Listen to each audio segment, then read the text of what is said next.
Hey, Senator. Yes. Oh, I saw Senator Denning had joined us. Okay. Oh, great. Okay. All right.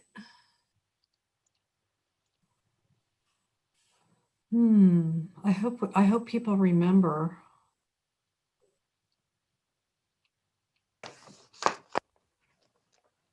Hi, Senator Denning. Hello. Thanks for being here with us. This is good. Don't want to be anywhere else.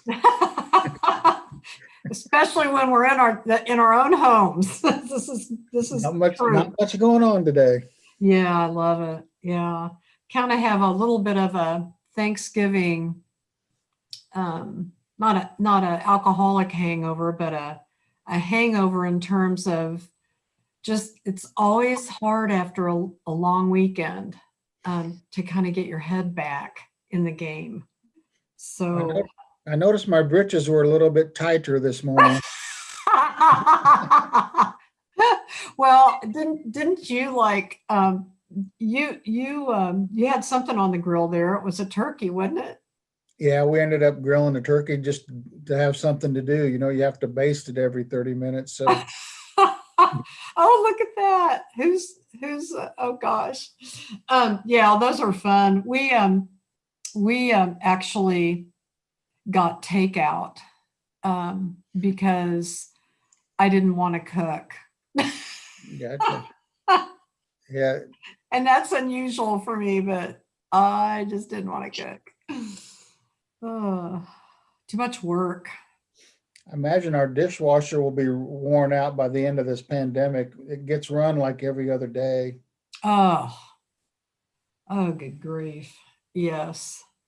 I think mine is run twice a day with 2 teenage boys. So Gotcha. Yeah. I hope you have a good one. I got a new one last Thanksgiving, so it's a year old now. So I'm hoping. Oh, that's fun. I hear like hot water heaters are all failing because, you know, they're being used so much with everybody being home and so forth that Oh, good I grief. can't really keep up with it. Yeah, that's probably true. Huh. Well,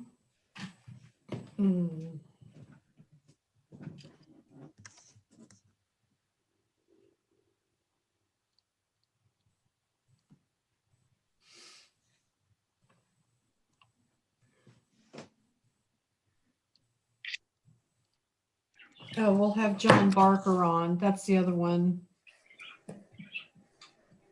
Okay. Okay. Williams. We'll have Hildebrand, Sykes, Barker, Hensley, Gartner, Toplicker, and John Barker. So hopefully.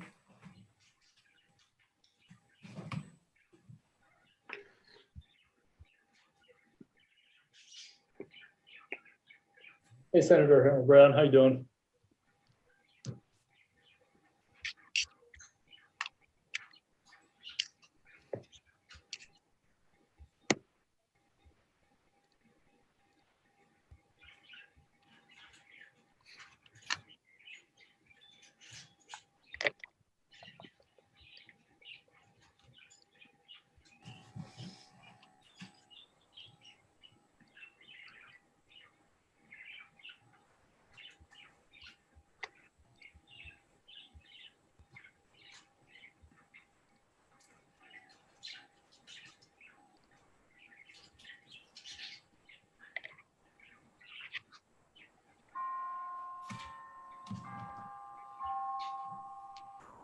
Well, there's Christy. Hi, Christy.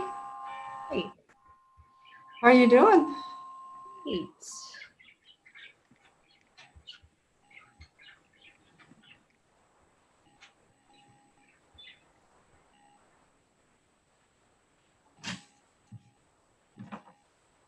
Did you have a good Thanksgiving? Yes, I still have family here. It's been long. Oh, yeah, that can be draining for sure. Little kids too. The little kids went back to Arizona. So they went back Sunday. Oh, yeah. So you have kind of a family hangover. I get that. Yeah. Yep. This is good to work.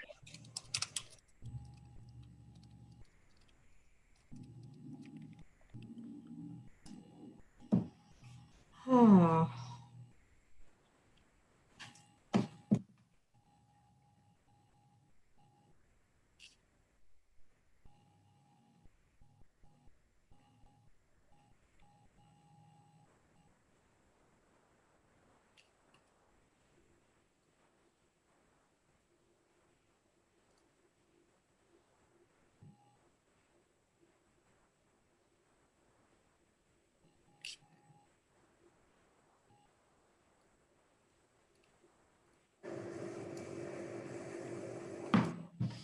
Hmm.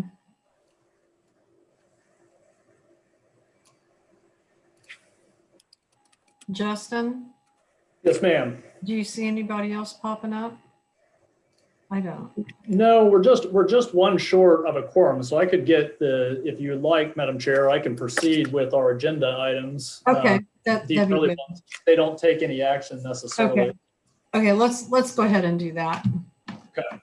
Thank you. Yes, ma'am. So committee members, just a reminder, now Representative Barker is here, so you do now have a quorum. Okay, great. Should we Awesome. need it. Just a reminder, we are being live streamed, so we are connected to a YouTube live account that we have. And we also have this being mirrored out on KLIS, thanks to the help of LAS. So that is being done currently. Just a couple of quick opening remarks, if I may, Madam Chair, as we discuss it. This is going to be virtual. I'm going to greatly condense the presentations of the audit reports themselves. So typically, of course, we bring in the audit supervisors for all of you, and they would give you the in-depth presentation. We have kind of a long Q&A session for you. Because we're meeting virtually due to some concerns of COVID and just everything that's happening here in Shawnee County, and the complexity of these meetings already, the chair was gracious to let me kind of work through a middle ground, which is to release the reports through the committee today so that they will be available to other legislative committees here in the near future. So that way we can get our work out. I do want to give you kind of the highlights so that you have some talking points in mind in case other members of the legislature were to come to you. You're of course free to ask me any questions. I've tried to do my research, but I'm not the deep, in-depth subject matter expert that our audit supervisors are. So there may be some questions today that I might field from you that I will have to take back. Also, we have a number of agency officials that are available for questions from the committee that are on the video conference.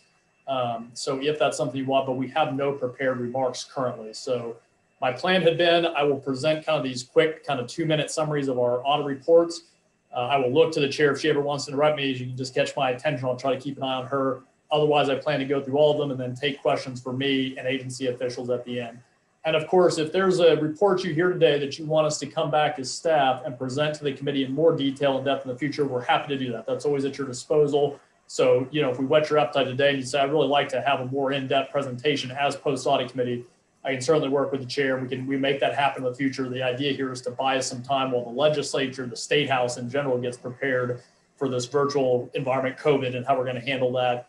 So this is kind of a buy some time type of scenario. We try to give you all what we can, but also buy us some time to see if we can get some better resolutions to this. So, Madam Chair, with that, with your permission, I'll just go ahead and start summarizing the audit reports that we're releasing today to the committee members. Absolutely. And thank you for doing that. One thing I do want to mention to the committee, I think, and Justin's talked about this before, the podcasts that they have created on every audit that goes through. And there were a couple that were sent out on economic development, kind of the process they go through with the audits. And then an angel investment report. If you haven't listened to those, I was just always extremely impressed with not only the depth of knowledge, but just the delivery by our auditors on these complex subjects. So I encourage you to open up those links and have a listen, especially you, Representative Williams, on you were an important part of what we did to make everything transparent. So this is kind of a bow around the present. So anyway, I just wanted to mention that. So go ahead, Justin. Thank you, Madam Chair. Yeah, always good to hear that if those are being beneficial to committee members. So certainly we have all of you in mind as we develop this. Glad if they're hitting the mark and helping you all do your work a little better. Okay. So you'll notice here, I've got the agenda pulled up for those are joining us at video conference. The first item here is the KBI fingerprinting project. So as you'll recall, we monitor some IT projects throughout the year to try to help make sure that they are not at risk for failure. So this is a function we've been doing now for several years. We've been monitoring KBI's project to update its fingerprinting system since January 2020. So you've heard a couple of reports or received a couple of reports from us in the past. The good news is that project is currently in satisfactory status in terms of scope, cost, and security planning, and is just slightly behind in terms of the scheduling. So you might also recall, for you those paying attention to this, they needed some funding for the system, and were able to get that appropriate to them through the state's coronavirus fund. We had some funding set aside, and they were recently given money to help move forward with this project. So that was something we had alerted you all as legislators and as the post-audit committee to the fact that they were in danger of not having funding for that. They were able to secure it just a few months ago. So that really mitigates a lot of our current concerns on that. We hope to continue monitoring this project in the future until it is completed. That's an item we'll talk about later, but that's the current status of the IT project monitoring we're doing. The second report there that you'll see is the 2020 recommendation follow-up. So as you all know, and a little bit later today, you'll be hearing that we will be updating our website with agency responses to previous year's audit recommendations. In addition to that process, which is entirely self-reported, we asked the committee to select some audit recommendations that they think would be benefited by having us go do some boots on the ground audit work to actually look at what evidence they can provide that they are taking action in some of those arenas. So for the 2020 recommended, you all picked some and approved that audit. So we actually looked at 3 audits that we had done in 2018. What we saw was we did see evidence that KDHE had implemented 3 of the 4 recommendations we had made related to improving the KDHE's oversight of the CAN Care program. So for example, they now include penalties in their contracts for MCOs who do not provide accurate data. So that's a contract change that they made so they can have some greater accountability. There's several other recommendations that give you a little bit of an idea of some of the things we're looking at there. We were unable to determine if they'd implemented our 4th recommendation. And that's because the way we had written that recommendation was that they built a process to better evaluate their Medicaid data to determine whether it was good for management purposes. That part we could do. We kind of see that they'd taken some steps to better build a process. The second part of our recommendation language, however, suggested that that process needed to be sufficient to make sure they had good, accurate Medicaid data for management. That part of the recommendation, we simply didn't have time for in this kind of short audit. These are pretty quick audits. And so we could see that they had taken some action to build a process. We couldn't, within the scope of this audit, evaluate its effectiveness. That's generally true of all these things. We're just looking for evidence that they've taken action. We can't, in the time span we have, it'd take almost another audit of each of these subjects to go back and determine effectiveness. But that's why out of the 4 recommendations we had, the KDHE for CAN Care, we could determine they had taken steps to implement 3 of them, but 1 was a little bit undetermined. We had done another audit looking at KDHE and others' roles in managing Medicaid eligibility for inmates, and we found that they have taken action to implement one of those recommendations. They now get daily reports on Medicaid beneficiaries who are entering and exit local jails, they tell us, because that clearly can affect someone's eligibility for Medicaid. That was not something we felt they'd been tracking sufficiently before, so they reported, and we saw evidence that they had built a process for that. And finally, we saw evidence that the Department of Agriculture had taken steps to implement all 5 recommendations we had related to their animal facilities inspection program. So for example, the program appears to now be working with K-State to provide statutorily required training for its inspectors. And it is also including some performance goals for those inspectors and evaluating them on an annual basis. So that's a quick summary of that report, some of the findings. We go much more detail in the report itself into what the recommendations we made were and what the agencies, what evidence we saw that they had taken actions. Okay, so are there any members of the committee that have questions for either Justin or any of the agency officials that are on Zoom? Seeing none. Thank you, Justin. Thank you, Madam Chair. I'll then proceed to the next couple of audits, if I may. Please. So you'll see here, the next up is the price verification audit. So just as a quick way of background, price verification inspections check to determine whether retail businesses are charging consumers the appropriate prices that they've listed. And in Kansas, based on the Department of Agriculture's process, a business fails inspection if more than 2% of the items the inspectors check are mispriced, which is pretty stringent requirement. What we found in that audit is that in fiscal years 2018 through 2022, retail businesses failed most price and the Kansas Department of Agriculture did not respond consistently to those failures. So to do that work, we reviewed inspection data for fiscal years 2018 to 2020. We found that very few businesses were inspected. So KDA inspected no more than 7% of retail businesses in any of those years. And the businesses they did inspect failed about 60% of the inspections that were performed. Though the failed inspections were kind of a mix of both over and under price charges.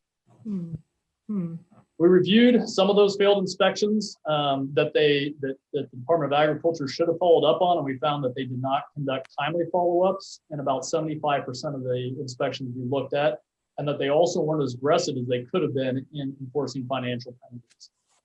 We think those issues stem from KDA not having enough inspection staff. They currently only have 4 staff to cover the entire state, and that includes some other work as scale and gasoline inspections. We also think it's a matter of KDA not necessarily prioritizing this particular part of their function over, say, scale inspections. We recognize that when they find problems, they sometimes do, but overall, on the balance, our impression was that scale inspections and some of the other tasks that their inspectors are given take a priority over these electronic verification inspections. So, and then we also know that we think the Department of Agriculture tends to try to work with businesses instead of penalizing them, which we understand that we want to be working with businesses, but in this case, as a regulatory function, that may not create a lot of incentive, obviously, for these businesses to make sure they're cleaning up their act. Another part of this audit is we looked to other states to see what practices they had when it comes to these types of price verification inspections. We found that other states like Kansas didn't necessarily have a good threshold for what adequate coverage would look like. They don't always make their price verification inspections a top priority either. Their inspectors, often like ours, have other duties, the scale inspection, gasoline. So fairly similar to other states in that regard. We did identify a few strategies through our work with other states that Kansas can consider or could consider. I think it's fair to say Department of Agriculture didn't think many of those necessarily would work or apply well in Kansas, but we have put those in the report and included, kind of our view and the agency's view of some of those ideas that we've found. We did issue 3 recommendations for Kansas Department of Agriculture. All 3 were aimed at strengthening their inspection and penalties process through program data, staffing analysis, and several other factors. And that is the summary of the price verification audit. Okay, why don't you continue? Yes, ma'am. Next up, we have the K-12 unencumbered cash balances report. So just as a reminder, a cash balance means that there is leftover money in a fund at the end of the year that is not earmarked for an impending purchase, right? So sometimes we identify we're going to make an expenditure a little bit down the road, and so we'll earmark that money. This is not earmarked, so it's not already been spent. It is free in terms of any pending expenditures. It's clear through our work. I mean, obviously, school districts need some cash balances for operating. They need funds to start the school year before they receive some of their first payments. Unexpected expenditures, unexpected delays in funding revenues, all the types of things obviously makes that a necessary part of doing business. But what we were tasked with is evaluating what districts actually do in that arena. So What we found was that after adjusting for inflation, districts' cash balances increased 35% over the last 10 years. So those balances grew from 1.6 billion in 2009 to 2.1 billion in 2019. Couple caveats though, most of the growth in those unencumbered cash balance funds were just in 10 funds. So there's 34 funds that school districts use in total, but 10 of those made up 96% of the growth that we saw over the 10-year period. Moreover, a vast amount of that money is restricted. So for example, a district may have a special education fund where it has a large existing unencumbered cash balance, but those funds can only be used for special education purposes. They can't be switched over and used to pay other types of teacher salaries and other types of operational costs. And so that was the case for most of that big reserve of cash balance. Most of it is reserved for very specific purposes. We dove in a little bit to look at how districts are actually using some of those unencumbered cash balances. We picked 25 districts to look at in detail. We reviewed $138 million across 10 funds in those districts. And we found that of that 138 million that we could review, 77% or 105 million was spent on identifiable purchases. And that included things like building construction, renovation, or maintenance. They also occasionally dipped into cash balances for regulated operating expenditures such as salaries and equipment like buses. The other 23% of that money, or $32 million, was not spent on anything tangible. It was actually the district reducing cash balances in certain funds because they were transferring it into other funds, which is possible if that fund's not restricted. Finally, we try to gauge how much districts should have in cash balances available. The Government Finance Officers Association recommends districts maintain cash balances equal to about 2 months of operating expenditures. And we found that 15 of our 25 districts maintained balances that met or exceeded that minimum, the minimum that best practices suggested, while the other 10 did not. So there's quite a bit of variety actually there when you look at the districts. We have a figure in the report that shows how many have more than what best practices we judge and how many have less. We did not have any recommendations in the K-12 unencumbered cash balance report, and that concludes my summary of that one.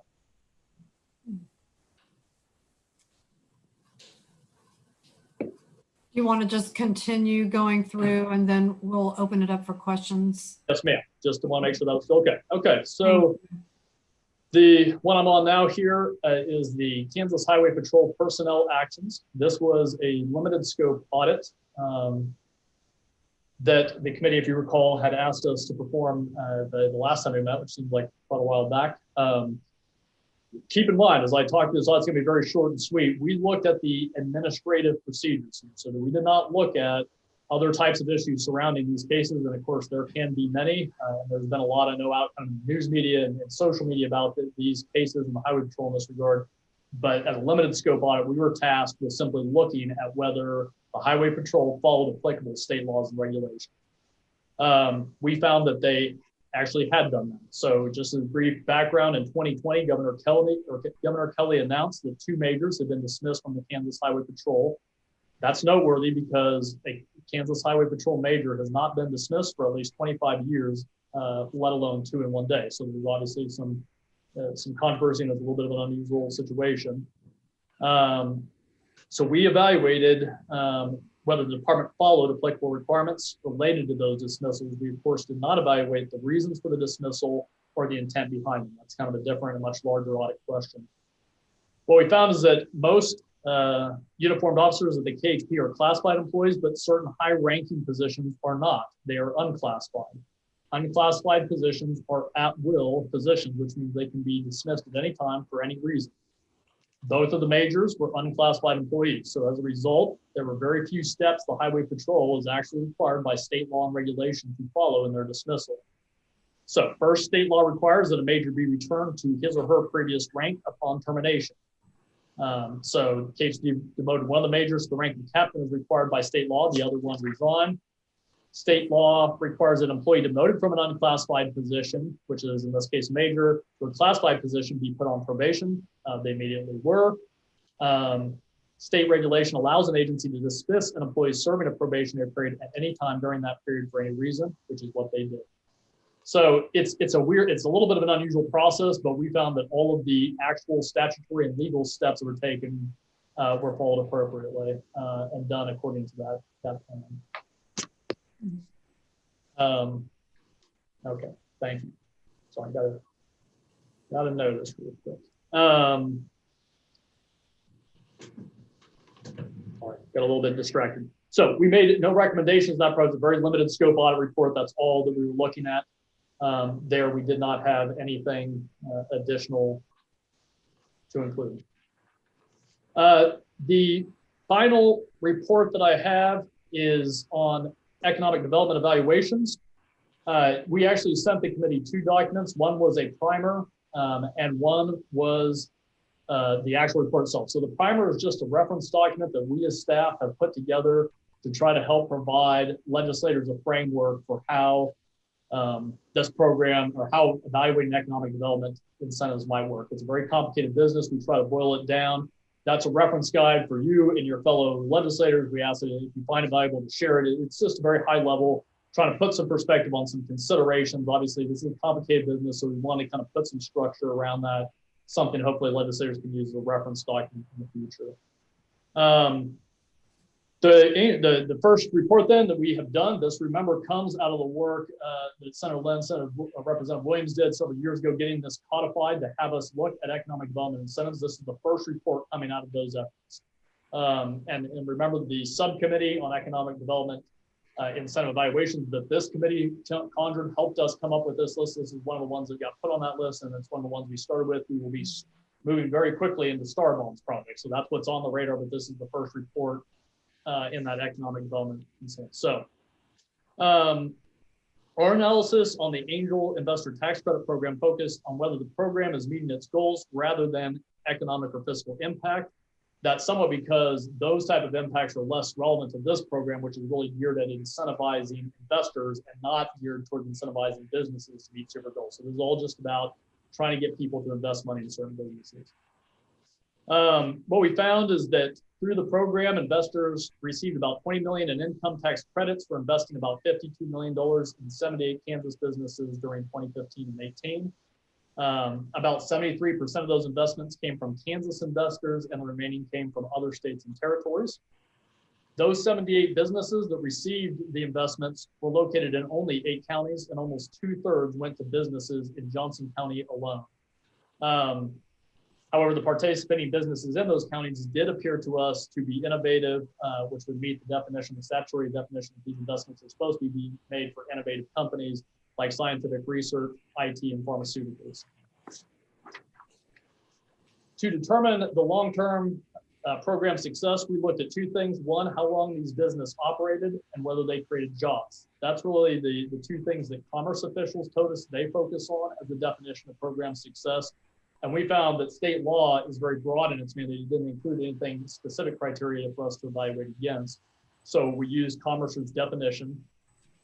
We compared 181 businesses who received angel investments to a control group of 65 similar businesses to see what difference participation in the program made. We found that in terms of length of operation, only 28% of the program participants lasted 5 years, whereas 38% of our control group lasted, but it was not statistically different. So even though it was a little bit, the non-control or our control group actually did a little bit better than the participating companies, the results were not statistically meaningful, which just means it could just be random chance. We have no reason to conclude that the program made a difference one way or the other, so they came about.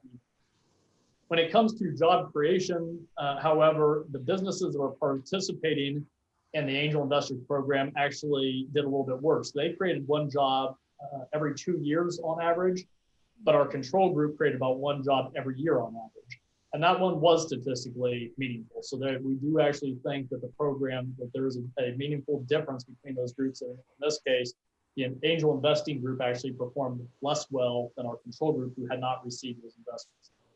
Now, we couldn't tell whether what that means about the program. There's actually 2 logical conclusions, and given where we are today and what we know about the program today, the program could either be viewed as successful because it could be argued that the programs receiving those investments were less likely to succeed than the control group, and therefore the money that they received helped keep them equal to those companies, which would mean that the program is probably would be meaningful in that regard, that it's helping create businesses and help them survive in ways that they can otherwise. The other way to interpret that, of course, is that the program is not, if those businesses in our control group are in every way similar and not some way at a disadvantage to the participating businesses, the fact that they received angel investments, that we forewent $20 million of tax revenue to create them, but they didn't perform any better than their control group, would mean the program could not be successful. So if we can't determine which of those two things currently, based on the data, we have the information, but that's where we landed. We did have a couple of other findings. So we did find that the Department of Commerce had not taken back some credits that had given companies who left Kansas before the statutory timeframe of 10 years. So Commerce doesn't actually like that 10-year requirement. It thinks it actually prohibits companies from exiting Kansas in positive ways. So it wasn't really paying a lot of attention necessarily at the time of that, or believe that that's a good requirement in any case. But we noted that there was, if memory serves, $300-some thousand of potential credits have been given that probably should have been called back to comp. We also noted, of course, that this program will sunset in 2021 unless the legislature extends it during the 2021 legislative session. So we did recommend, and we recommended Commerce, you need to enforce the state law as it's currently written. But we also suggested to the legislature that they consider amending that state law to maybe soften that 10-year exit requirement, maybe make it a little shorter, to allow businesses who succeed under this gracefully leave the state. That's going to be a policy decision, but we because Commerce had raised that, we said you need to get in line with state laws as it is today, but we do think it might be worth the legislature reconsidering whether they really want that 10-year requirement. So, Madam Chair, I've covered a lot of ground. That's my last audit. I know I went through that fairly quickly compared to what we normally do in these audits. Happy to stand for any questions that they may have. And thank you, Justin. Are there any, is Dave Stoffer on the line? Yes, Madam Chair, he is. He didn't have prepared remarks, but he is available for questions if the committee has any. Oh, okay. I'll start off. Thanks for being here, David. After hearing the podcast and then listening to Justin again, I recall, I don't know if it was last year, I think it might have been last year, where there was a fear that the angel investment would be, I don't know if it was sunsetting, but you just said it was sunsetting in 2021, but there seemed like there was a real push to keep this program in place because it was working. And I don't, I'm still kind of unclear about, really bottom line, what it's brought in terms of, we heard about the jobs, but in terms of revenue, was there a way that, is there any way you can estimate what that revenue would have been or would be or has been over the past couple of years of this program? Is that data available anywhere? First of all, can everybody hear me okay? Yes. All right, perfect. David Sofer, Legislative and Policy Director at the Kansas Department of Commerce. Chairwoman, I can certainly see if we can get that information. I know one of the projects we had undertaken last year was to begin to formulate kind of a history of every single angel investment company that has gone through the program and where they've ended up. Excuse me. So we can get you that data and that information. I think the important thing to remember, the only thing I would clarify is that, the angel program itself, what it's meant to do is be able to take innovative ideas and allow it to compete in the global market. We want our innovators and entrepreneurs to have a chance to be able to compete on the global market. Not necessarily every single entrepreneur has access to that capital. That's why the angel program exists. It exists in over 30 plus states in very similar fashions. It helps our entrepreneurs and innovators, again, that don't have that access to capital to be able to offer this tax credit in order to be able to gain that access. It's a very critical part to many of those entrepreneurs and investors and the like to be able to, again, have that opportunity. Most companies that don't take part in the program either have access to that capital or find our guidelines to simply be too restrictive. As Justin mentioned, that 10-year component is very, limits companies. For example, if a company were to be approached by a buyer to sell, it creates a very difficult situation where then they have to, the state would claw back those funds, and that could prevent a potential sale. So as a result, even though the sale could benefit the state as far as being able to get back that revenue plus potential any profit through, the taxes on that sale, that 10 years really creates a difficult situation. And for that reason, many companies don't necessarily take part. So I think that's something important to keep in mind. It's not necessarily just about jobs. It does bring a lot of innovative ideas to the table. And it has allowed quite a few Kansas companies to be sold over the years. Some have stayed in the state, some have not. Yeah, I think it's critical to get, I think, a little bit more information about the program. And I think it needs to be, I think the data needs to show that it is working. Because we want the innovators, obviously, to be successful here in Kansas, but we also want them to stay here. So might be kind of interested, David, if in your collection of data and answering these questions, if you could find out or put in your list, what are those companies that have actually left Kansas? And as opposed to those who have stayed in Kansas. I just think that's an important little data piece to know. Madam Chair, you have Representative Gardner and Senator Hildebrand both have questions too. Thank you. Thank you, Justin, Madam Chair. David, are you still on the line? Yes, I am. Hey, hi, David. A follow-up question from Madam Chair is, since this program is set to sunset in 2021, my assumption is, and this I assume, that you'll be going to the appropriate committees during the 21 legislature to make a presentation about the angel investor program and why it should stay in place and continue on. Is that a correct assumption? Yes. What committees would that be, David? Generally speaking, it has gone to each Commerce Committee with each chamber. Both House and Senate. And if you do that, I assume, I know the chairs will be getting a copy, the committees will be getting a copy of the LPA. But at that point in time, will you make recommendations on what's working good, what's not working, making or addressing appropriate changes going forward? Yeah, so actually, I guess this speaks to the chairwoman's point. Last year we did bring a bill. We wanted to try to get it done a year early. So it was House Bill 2689 in the session. So that was to extend the angel investor tax credit.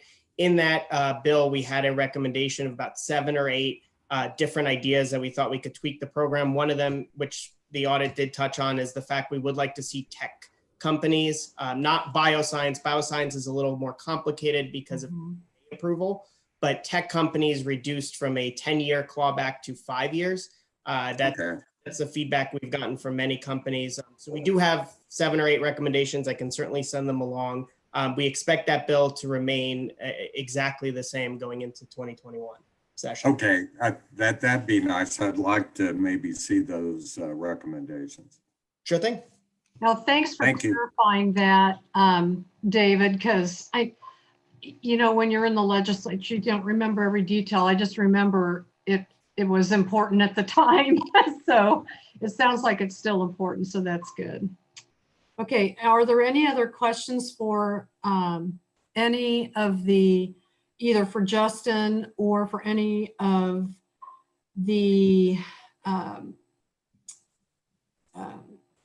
members on the line for any of the conferees? Madam Chair, I had a question. Yes. It's primarily for Justin, but I might have a follow-up for Dave. Justin, I just want to clarify, make sure I heard you correctly. Did you say there was $300,000 in tax credits that should have been clawed back but weren't? Let me find you the actual number here, maybe during a low center, and I'll get you that answer exactly. Okay, but was In it the report. similar to that? I mean, was it that large of a number? Yeah, that's what comes to mind. I will go back and check on the specific dollar amount. It's towards the very end of the report. I'll look that up and try to get that to you while we're still in the meeting, Senator, so we have that information. Okay. Justin, I think it's 340,000 Okay. You on have that page in 13. Page 13. Okay, so it adds to my question, and I found it. So that was only for 3 businesses that had the $340,000 in tax credits, but 16 businesses had left before the 10 years. Is that correct? Do we know why 3 businesses were not clawed back and 13 were? And who came to that decision to make 13 pay and 3 not? So I think that would be maybe a question best directed to Mr. Soffer from the Department of Commerce. And I don't know if he'll have a ready response to that today, since that's kind of a nuanced question. Yet I will allow David to maybe try to address that. If he needs more time to collect that and provide to the committee, Madam Chair, we'll work to make sure that the committee members get that information following the meeting per our standard process. So David, I don't know if you have any comment on that. Sure. So I don't have any specific answers. I'd have to ask our chief counsel exactly why. I do know one of the things that we've tried to do is go back. There was a little bit of inconsistent way in how the program was run previously. So what we aim to do as of 2019 and what we were supposed to do in 2020 before the pandemic hit was we actually were going to do site visits of various locations to make sure that the business is indeed up and running and that they're not just filing with a certain address. So there has been a little bit of inconsistency on that end. We've worked to kind of change that. So now 2019 going forward, if you apply for credits each year, you get a site visit from us and you will get a site visit going forward until the clawback years are over. But I have to double check as far as why previously certain businesses were required to pay up and then why others were not clawed back. And do we know if it's too late to still go after that clawback for that 340,000 or? So I remember going through the process. I know one of them, we are actually looking into it right now.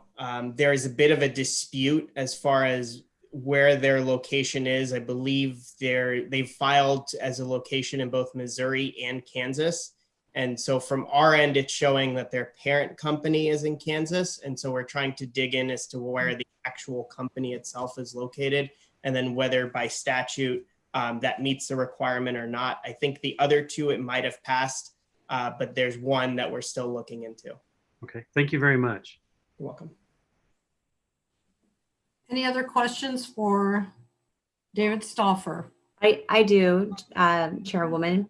Yes. Okay, thank you, Madam Chair. Okay, so looking at page 12 and page 3, and David, can you go ahead and repeat for us? It says here that this program cost Kansas $20.2 million in tax credits and in exchange for about $51 million in investment. And then on page 12, it says that out of each of the 181 participating businesses we've reviewed, create about 1 job every 2 years. So in total, and I probably missed it, but in total, out of the $20 million and the $50 million worth of investment, Kansas lost $20 million in tax, or however you want to say it. How many jobs were created and sustained for that period of time? So if I'm correct, let's see. So I'm just trying to catch up here on page 12. So I believe it was the total jobs in the 10 years that they reviewed were about, I believe, somewhere around 500 net jobs in total. But again, I think the thing to keep in, so I don't know as far as what you're referring to, or you say we lost 20 million. Can you- Well, that was just, that's not a very, that's not a good way to phrase it, but there was $20 million in investment. So for every $20 million in tax credits given, then 50 million was invested. So those investors got $20 million, correct? Correct. Okay, that's what I meant. So again, I think that the thing to keep in mind, so one of the things with angel investor that's different from some of our other incentive programs is this is really geared towards high risk companies. So as a result, again, you're kind of getting them some capital to be able to get their idea out to the market. Some are going to succeed. A lot of them are not. That's understood with the nature of the industry itself and kind of what the type of companies we're trying to get. But as a result, so I can't remember the name of the company, but it will be in my report, but one of our companies ended up being sold to Alibaba. And I believe the state netted about somewhere in the neighborhood of $7 million as a result of that one sale alone. Those are the types of things we're looking to see. Some of them will be able to produce jobs well down the line. Some are not. Certainly in the onset, when they're part of the angel program, they're not necessarily going to create many jobs. And that's just part of the process. It's about getting, again, our innovative entrepreneurs out to the market to be able to get their ideas the chance to succeed. And that's why the program is so critical to our state, especially as we look towards the, where our economy is headed. It's those innovative ideas, innovative entrepreneurs that are really going to change the landscape of the global economy. And we want to make sure to be able to provide them that opportunity. So yes, there is a little bit of a cost to the state, but we do believe it is well worth it to be able to get those folks, again, the best possible chance to compete. And certainly the state would reap the benefits of that long term. Okay, thank you, David. And so for the reports that you're going to be providing Commerce in 2021, that you're going to include more information on the net total jobs that were gained and sustained for the 10-year period, the 5-year period. Yes. Okay, thank you. Just a point of clarification, Madam Chair, Representative, in that on page 12, the actual net was 212 jobs. So the number David's referring to, the total increase from 298 to 510. So they moved from that point all the way to 510, but the actual net for that period for the participating businesses was 212 net jobs. Thanks for the correction. No problem. And Representative Toplicker also had a question, Madam Chair. Oh, Yes, thank you. I wondered, are these tax credits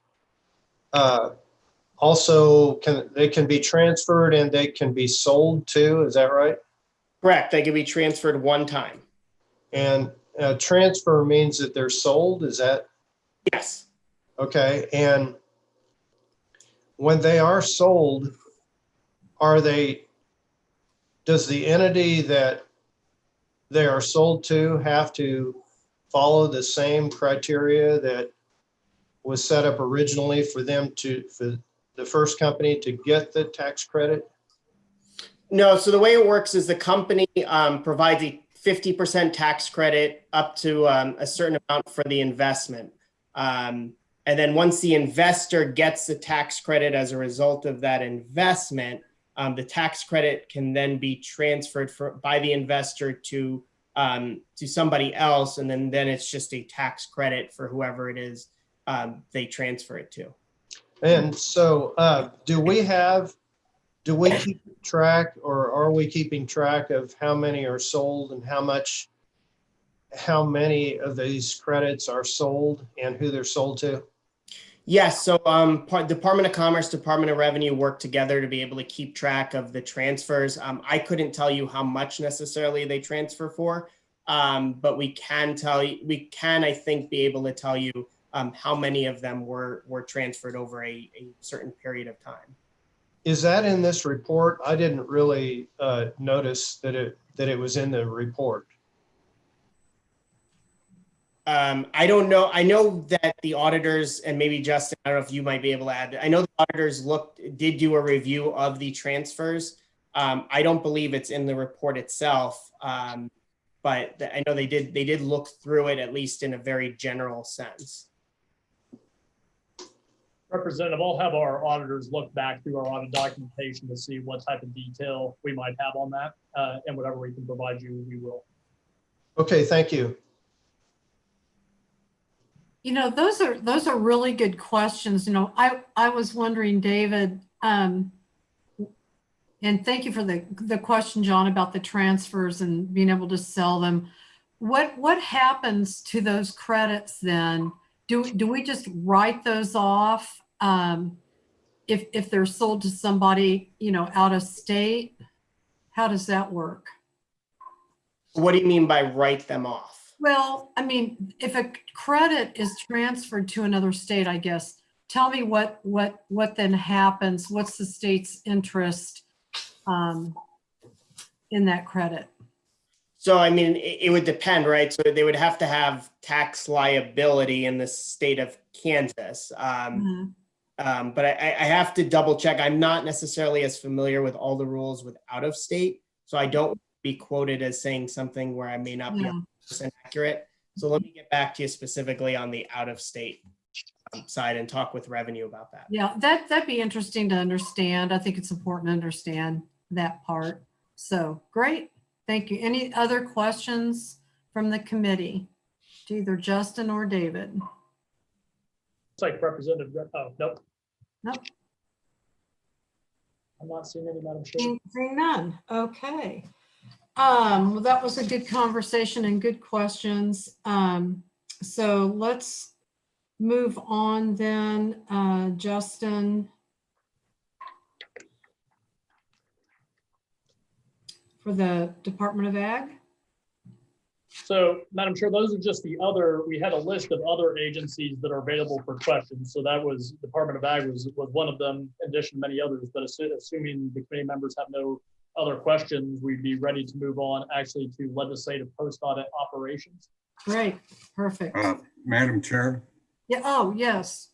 I do have a quick question concerning the audits. If I could, it's a general question. And I know the audits are sent to the appropriate committees. And I'm just wondering, I mean, we don't have any basis or, for example, what I'm concerned with, and you know, there's a couple like the price valuation or the price verification process. And, you know, I know it's going to go to the Ag committee and it's going to go over to the Senate. But what takes place then? I mean, is it up to the chair to then call the Ag department in and say, okay, tell us about this. What are you doing to fix it? I mean, it's great to have these, and I love the audit process, but if there's nothing followed up or done, you know, I know we can request it as a committee member on LPA that we can request additional information, but I guess, do we have the authority or a hammer that says, we want you to, you know, have a hearing or go through this process? Well, you know, that's a great question, and one that's always kind of bothered me over my years in the legislature, because we have a powerful tool with these audits, but we really don't have, and Justin, correct me if I'm wrong, or if I'm verbalizing this correctly, we really don't have a hammer.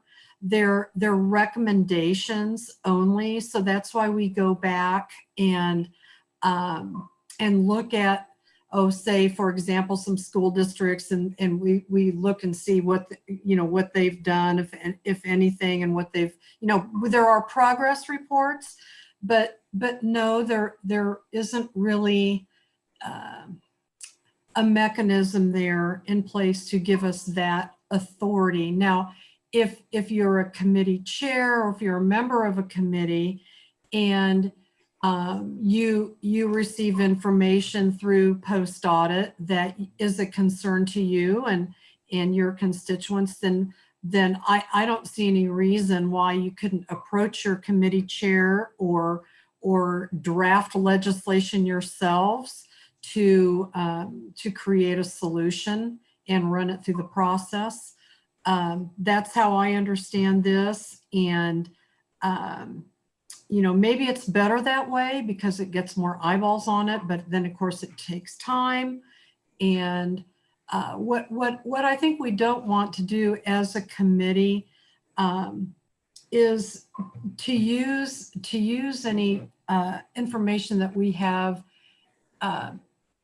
to punish certain agencies or people or whatever. I think the information that comes through our committee is sensitive. It's important.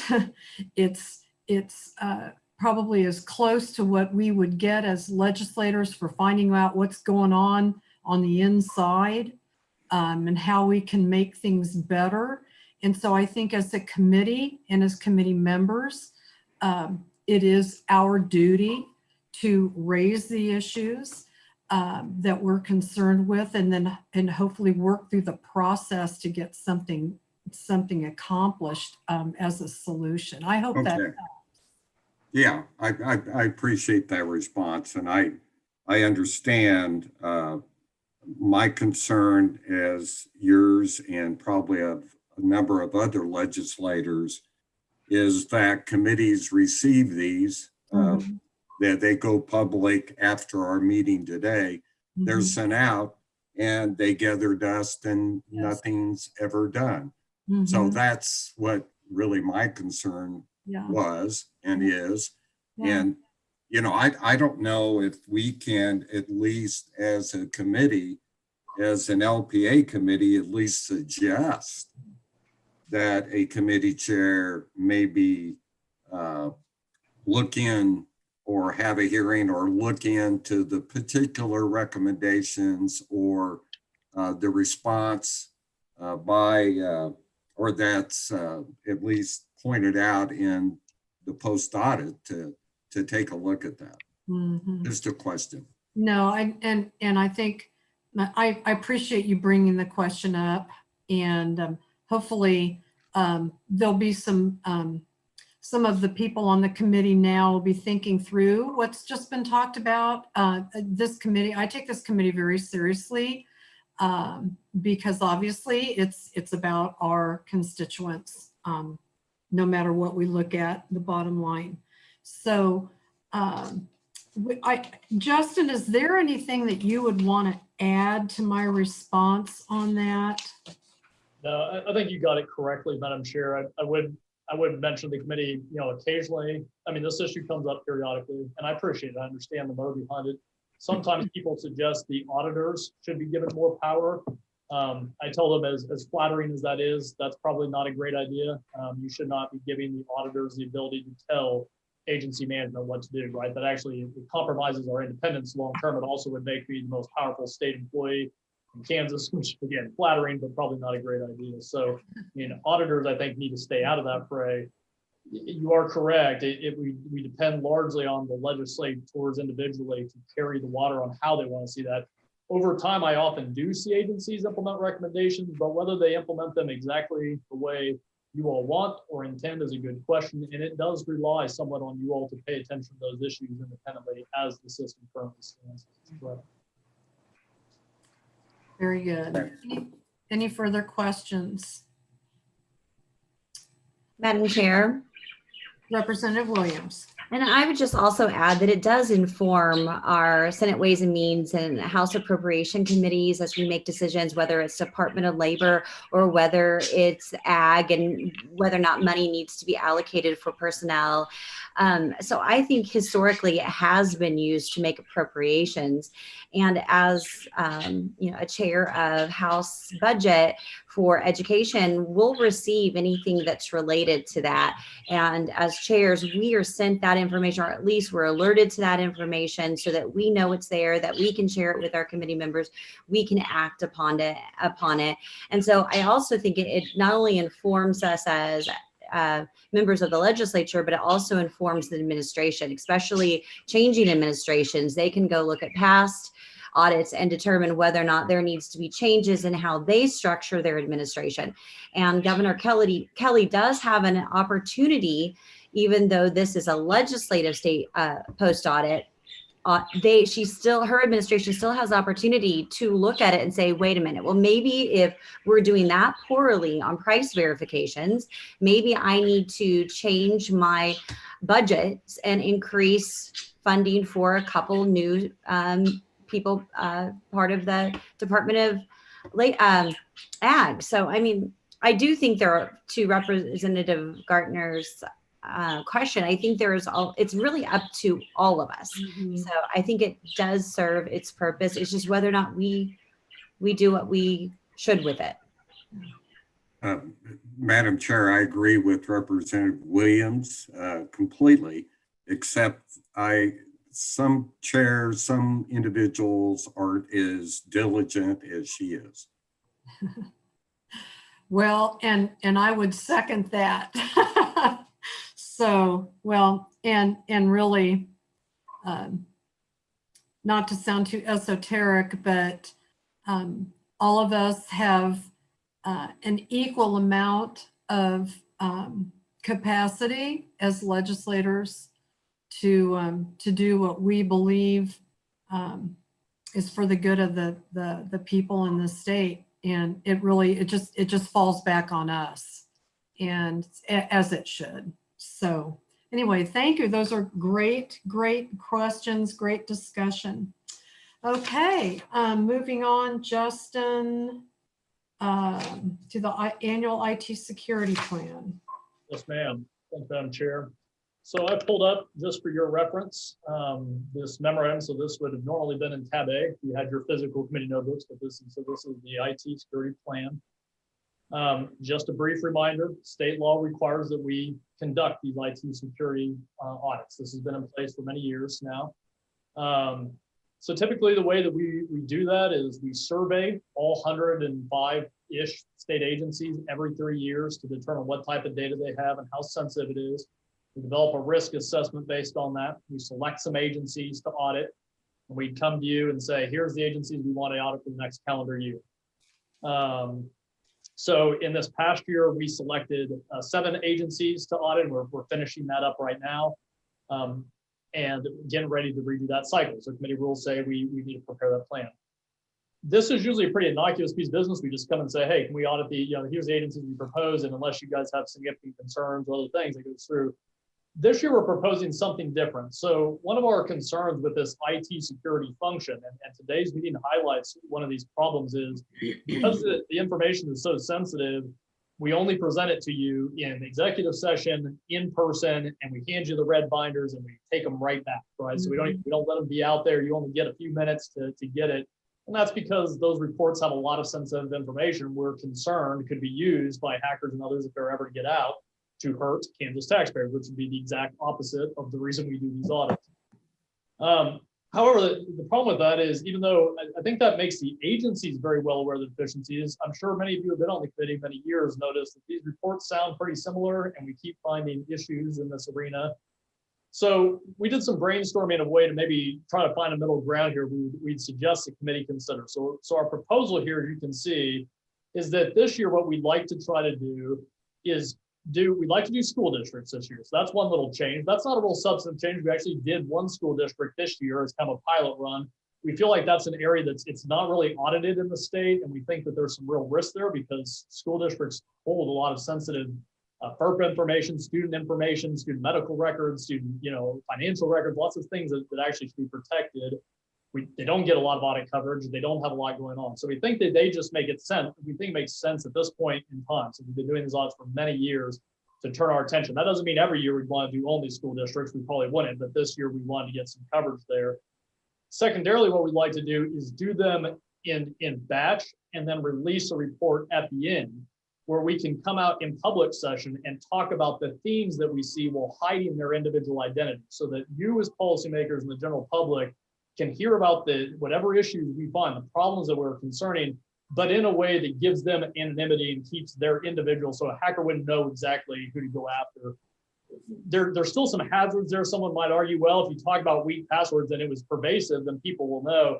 And that's true. What we hear in the IT security community, though, is, yeah, but if we wait a year, they should fix it. Like, even if there is some of that, like we find something that's unilateral, the expectation is these things need to be addressed. So, if an agency comes and says, well, you're making me vulnerable because I have weak passwords and you're letting everyone know, our counter to that is, well, that, those audits were done a long time ago.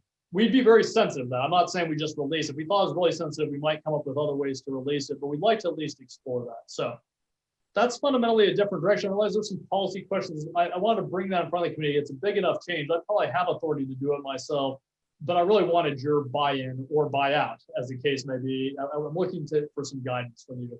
So that is option A. We would do school districts this year, and we do the report format differently, so we would get out of these executive sessions. As you know, today, when we decided to go virtual, I pulled those from the agenda. I'm not comfortable trying to communicate those sensitive results to you virtually yet. I think it's possible and will be down the road. We're just not ready for that.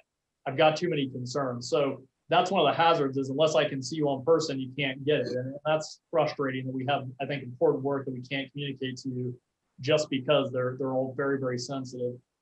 Option B, conversely, would be simply that we continue on our course as usual. And I'm fine with that as well. If that's what the committee would like us to do, then in that case, we would go back to our standard plan where we would select agencies based on their risk, and we would keep it all confidential. And you would hear those only in executive session, except for every couple of years, we typically have been doing a public report where we combine all these things. So that's some of the impetus of the idea. We do periodically come back and give you that. So, Madam Chair, I would have to answer any questions the committee has. It looks like Representative Gardner has one at least. Okay, and Representative Gartner, and then I will ask for a motion to approve or modify and approve either option A or B. So Representative Gartner. Thank you, Madam Chair. Justin, on the school districts, would you try, I know you're going to batch them together, but are you saying you're going to do how many school districts in 2021? Oh, so I think it'd be similar numbers, 6 or 7, something, and they would happen. When I say batch them, I mean batch the results, right? So we progress through the year, and you would get one report at the end of the year, a public report that said, here's the major themes. We could still always meet with you all in executive session if you wanted to know the specifics. So that would never, that would always still be an option. It just wouldn't be the only way that we get it out. The more standard way would be a public report. And then if you had more concerns, we could delve in privately with you, as opposed to today where it almost works the opposite. We meet with you all privately, and then every couple of years we release a public report. I understand. I guess, so 6 or 7 school districts, and they would start sometime in 2021. Here's my concern only this year with the pandemic still going on. And I know this is an IT audit, but IT departments are probably pretty busy during this pandemic, dealing with broadband and virtual learning and all the problems. I'm just wondering if 2021 would be the best year to do that, or maybe put it off a year. I'm just throwing that idea out there. Any discussion?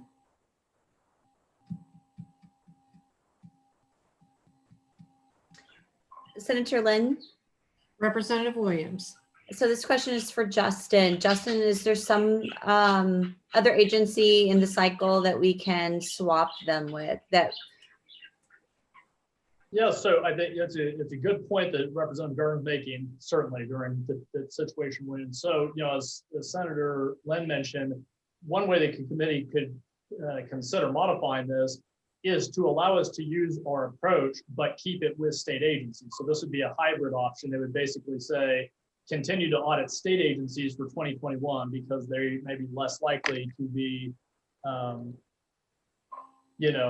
to be encumbered by that. And then the school district. I will point out that all agencies are going to struggle with this to some degree, right? So whether it's state agency or school districts, everyone's IT is sort of, this year, the district we audited was Seaman, and in the middle of COVID, they were able to fit us in pretty well for what it's worth. Now that may just be Seaman's position and where they were at. So I don't want to say they speak for all school districts or their experience would be.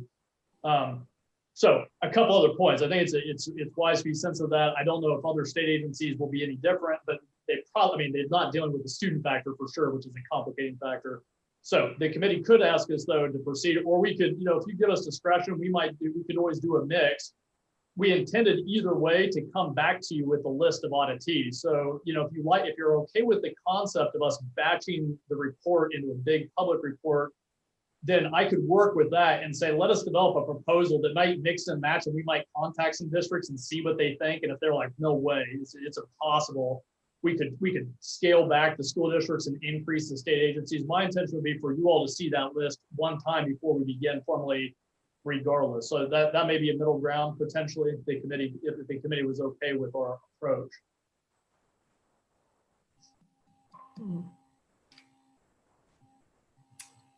Any further discussion?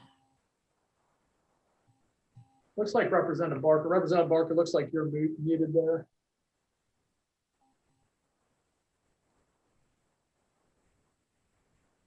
Okay, try it again. There you go. All right, I've been listening to the discussions, and I like the middle ground. I don't want to make a decision today. Mhm. You know, it's as we all know at the legislature, we have no secrets. Someone will find out which school district goes with what, and you know it's worked well going into executive session.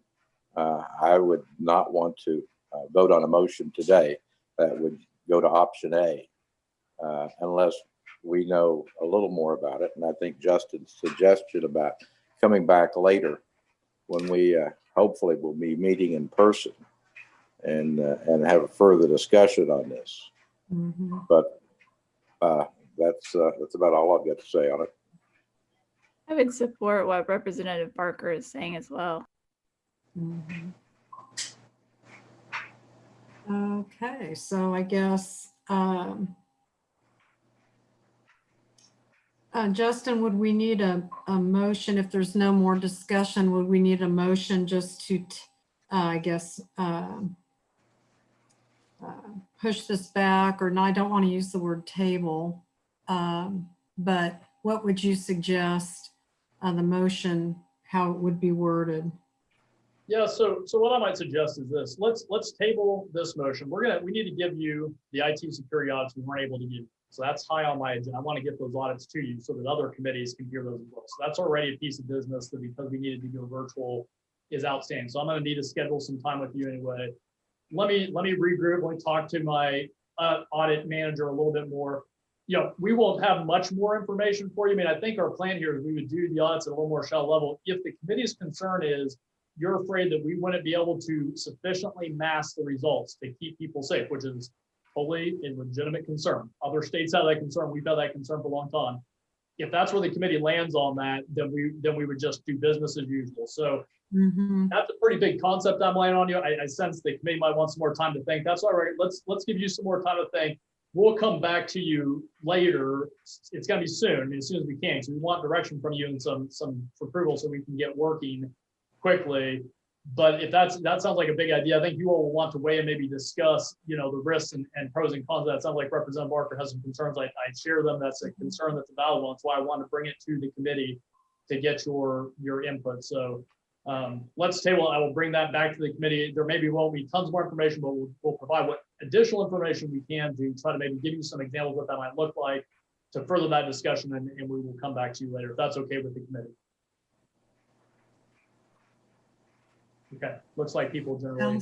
Sounds, yeah, I can't see. So, okay, so you're just going to come back to the committee. And what do you think the timing looks like on that? Is that something you need to have done before session starts? I would like that if we can figure out a way to get the committee. I mean, that's something I'll be working with you, Madam Chair. We'll see what the committee's appetite is. It may be a very brief meeting. Again, maybe just, virtual. In that case, it'd have to hopefully be in person if we're going to do the executive, but I'm kind of waiting to see what happens with COVID and everything else. This may be an action item too, that we could just meet for this specific item if we can't crack the nut of how to present you the IT security reports. Yeah, I'd like to do it sooner or later. We're going to get together and get a little creative. There's some other ways maybe we could handle the IT security reports. So I will put this in a batch of things to bring back to this committee soon, whether that's before session or right early on. I'm not sure. My preference is to get it acted on fairly soonish. So. Okay, perfect. Madam Chair. Yes. Justin, I don't know if it's possible, but I know a lot of us will be in Topeka next Monday for leadership elections, and that may be too fast of a turnaround, but if there is a possibility that some could meet, then that might, since people will probably be there. Okay. Yeah. Good enough. I'll work with the chair and see if that, whether or not that's possible. If not, we'll come up with that. I appreciate that. Okay. All Madam right. Chair, Yes. may I move on to the next agenda item then? I will table that, bring it back to you. Yes, if you go ahead. The second item then is this annual IT monitoring plan. So this one will be hopefully far less controversial and less complicated in the sense that we do conduct these ongoing IT monitoring reports. We just gave you that update on the KBI fingerprinting project and told you good help. Our proposal this year is that we simply continue on with that program. It was one we evaluated as high risk and we're not done with it. So we felt like, if we want to continue that, that's been on our radar. Things are looking good. We'd like to conclude that. If at some point it looks like it's in such good shape that monitoring work isn't necessary for the remainder of the year, we will stop that. We'll write you a closeout memo. We'll come back to the committee with a newly suggested project. So for this year, we'd intend to at least try to follow that one up until we were more confident it's concluded. And then of course, if that ends early, then we'll close it out and come to you for another one. If not, we'll just continue monitoring it throughout this year. So I would need though a motion, Madam Chair, for this, that you approve our selection of the continued monitoring of the KBI fingerprinting reports. Okay, would somebody like to make a motion to approve the monitoring report plan? Or I make a modify? motion.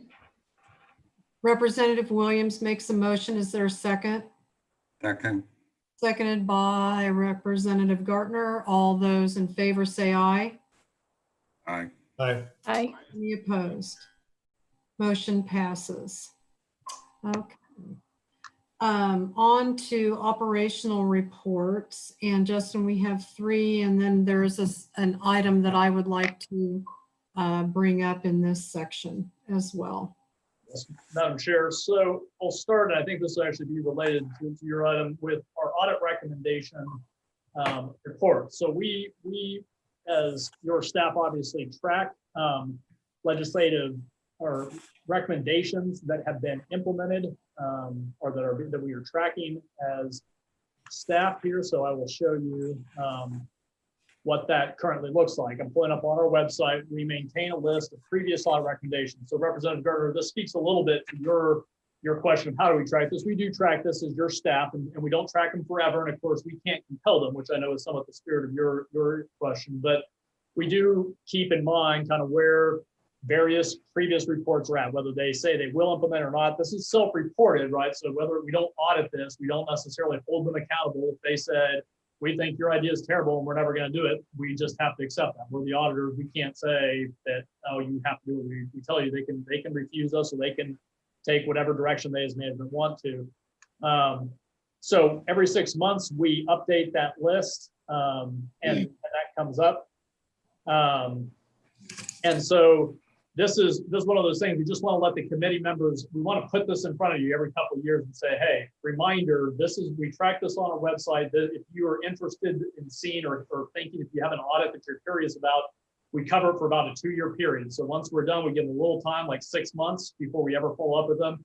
And then we track these things for a couple of years. We keep them updated out here on our website. So if you want to know how agencies are responding to us as your audit staff, where that stands in process, that's where this come up. And as the committee members might know, I sent a bunch of materials to you just earlier this afternoon from Senator Denning. He had been tracking and watching closely the state's hospital tax. So that's that reimbursement program. And he had sent some materials. He has some concerns about KDHE's response to that audit. So we had shared that with you. That's where those materials came from, was in response to that previous audit. That is here, they comparing healthcare provider tax revenues to increase reimbursement. So, and we found in the audit that it looked like that program was being subsidized by state general funds. We did not believe that was consistent with legislative intent at the time. KDHE agreed with that as well.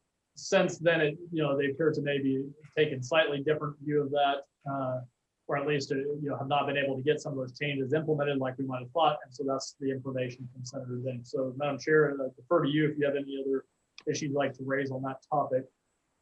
Well, yes, and I have had a conversation, I think maybe a couple of others on the committee, I'm not sure, with Senator Denning on the issue. And for that reason, I've asked Justin to have Senator Denning on this call so he can explain what's happening here and why it's important, especially going into a budget year. So Senator Denning, are you still with us? Yes, Madam Chair, I'm still here. Great, thank you. Do you want to just give a little history, maybe, and a little overview on why this issue has arisen and why it needs to be addressed, and then we can discuss it as a committee? Sure, thanks for the time. I'll go very quickly. The program is very complex. It started in 2004, and it's a typical provider tax. We're all familiar with those. The nursing home bed tax is one where you tax yourself and bring down federal funds. This hospital tax is very similar to that. The fundamental flaw that the program has is that the revenue is based on 2010 hospital revenue. It doesn't change every year, but they take the money that they bring down and then increase the Medicaid schedule by a certain percentage. And that's how they deplete the money that they bring in. But the issue is, in a fee-for-service world, the expense can go to infinity and the revenue to pay for that is fixed at 2010. So we worked on this for about 6 years in Senate Ways and Means, had lots of hearings, lots of testimony. When CanCare came into play, it made it even more complicated. So we knew that the fund was deficit spending because the revenues are fixed and healthcare we know goes up every year. So we had an inclination that it was a deficit spending, but until the actuarial folks got into the CanCare and did the financial analysis, we weren't sure.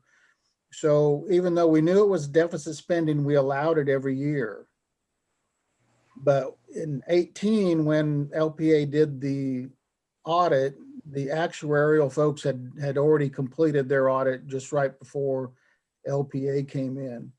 And they documented that it was overspending by about $15 million per year, and that the percentage add-on was too high and it needed to be adjusted down to make it budget neutral. So there's a panel that meets every year and reviews the program. And they came back with a recommendation to increase the tax from 1.83% to 3%. And at the end of the session, when we were getting ready to leave, we passed House Bill 2168 and House Bill 2246 to give KDHE the flexibility to increase that base. The first bill, 2168, had a fixed rate of 3%. KDHE sent that to CMS and they turned it down because it was not budget neutral. So they declined the request. And then right at the end of session, we passed another bill, House Bill 2246, where we gave KDHE the flexibility to go anywhere between 1.83% and 3% rather than just right to 3% to give flexibility. So CMS has not ruled on that yet. But I think where all the confusion comes from is these two bills. KDHE was in complete agreement with the legislature that the hospital tax should be budget neutral and that no SGF funds should ever be used to subsidize. So we were all in agreement. And I think when we passed these two bills, now we have a new Medicaid director that probably hasn't had time to get up to speed. No fault of hers. She's going to be a fantastic Medicaid director. I'm talking about Sarah Fertig, but I think they're missing the point that the legislature, now that we've had the actuarial study completed, we want this fund to be budget neutral to the SGF. And I think KDHE has taken the position since the legislature passed these two bills that we're just going to let it go on until CMS rules. But there's no timeline. CMS could take 5 years to rule on the request. So after I read KDHE's updated responses, I could see that they're not following the consistency that the legislature worked on for 6 years. So that's why I wrote the documentation to build the record. I plan on having another meeting with KDHE to go over it, but we haven't scheduled it yet. But that's the nut of the issue is it should be budget neutral. I have the fiscal note from 2004, and you can see that there is no SGF funds in there. It's all federal funds. So I think the legislature's documented the fact that this program should be budget neutral and not use SGF funds. And I think those two bills that we passed, I think that's got KDHE going down the wrong track, and I'm hoping that we can bring them back. The missing piece of information is the fee schedule on the non-hospital providers has been increased by a certain percentage. And I think we need LPA to go back in and look at those CPT codes and procedure codes by quantity and see which ones make up 80% of the spending, so the legislature can see what codes that the appropriation is going towards. The issue that we have as legislators is that this program, it will self-appropriate funds without any legislative oversight if we don't bring it back into compliance. That non-elected officials that sit on the panel that benefit from the plan are actually making these decisions. And it should be a legislature decision anytime we appropriate money. But this expense can go to infinity for the most part. And that's why I don't want to lose sight of it. Obviously, I retire at the end of this year. And after 6 years of work, I don't want it to go to waste. I'd like to see it to the completion line. So thank you for the time. Are there any questions for Senator Denning? Madam Chair, Yes, Representative Barker. Senator Denning, when you're talking about having LPA to go back into the codes, I mean, there's thousands of codes. You want them to go back into all that coding that the hospitals do for different procedures and look if it's an 80-20?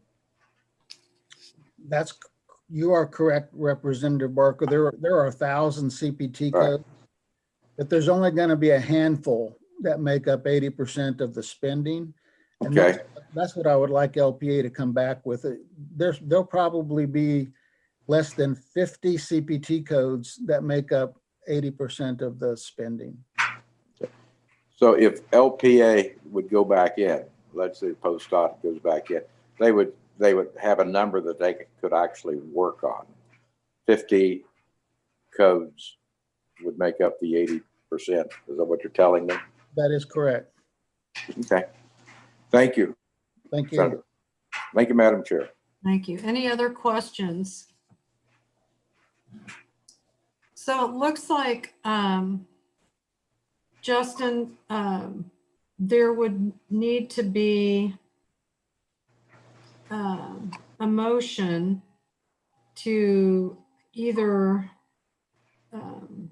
approve like a conceptual audit to bring back to the committee. And I'm not sure what the timing would be on that, but I think Senator Denning would like to have I'm missing the definition of a smaller scope audit. Yes, so I would suggest, Madam Chair, if the committee is favorable to Senator Denning's concerns and that general audit concept, what I would ask you to do is to vote on, conceptually approving this audit, but then of course allow us to work with Senator Denning to define the scope and figure out, as maybe Representative Barker had pointed out, kind of a universe we can handle. We would look at the top 50 or 75 codes or what. We put some parameters around that to make sure that we could go look at that and keep it structured. We could determine then, working with Senator Denning, whether that would be a limited scope or not. You don't technically have to approve limited scopes through a voice vote, but because I don't know whether it's going to be one of those or a regular one, I'm asking for greater protection for me. Like, give it approval. You'll still get a chance to see it. We'll make sure we bring it back to you in writing so you know what you're approving specifically. But if time is of the essence, that's what I would propose. It would prevent us from having to figure out another meeting where we develop a quorum to come back and approve it. You guys can approve it. State law gives you the authority to approve things kind of in concept, and then let us as staff come back and flesh it out with the actual details. So if time is of the essence, that'd be my proposal. So what you're saying is we as the committee could direct you to work with the parties to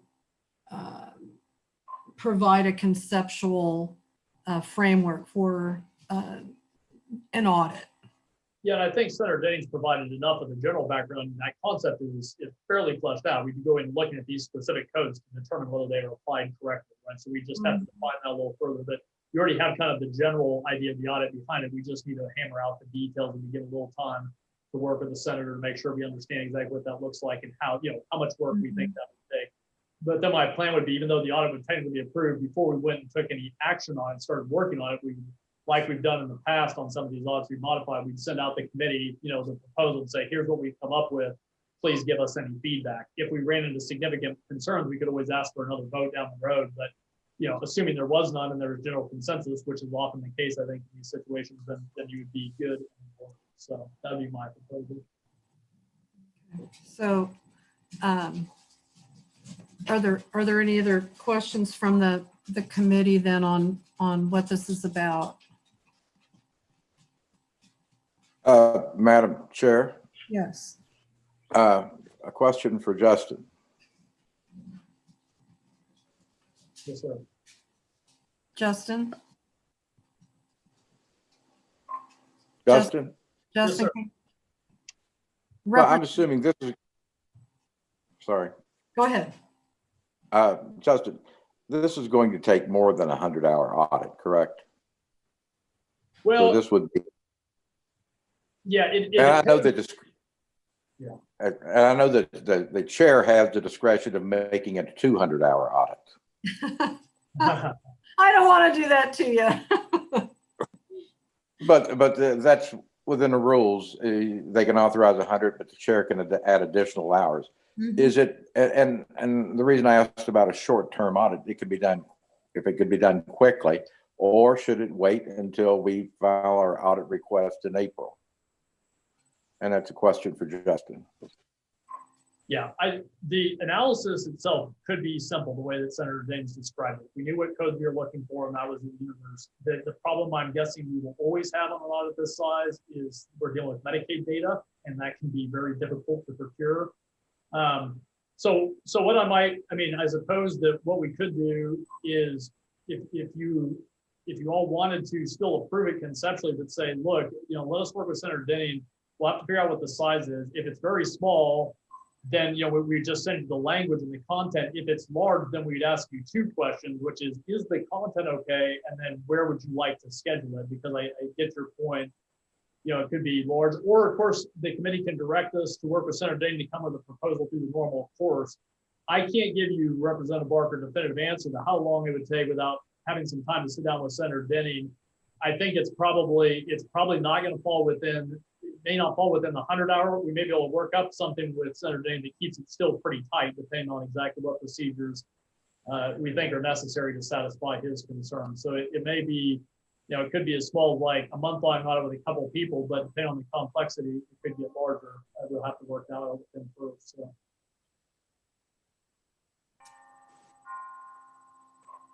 So, So, Madam Chair. yes, can- Representative Gardner. I assume, well, can we just then make a motion to allow Justin to work with Senator Denning to get the information available to come back to us and make a presentation on the scope, the hours, et Yes. cetera?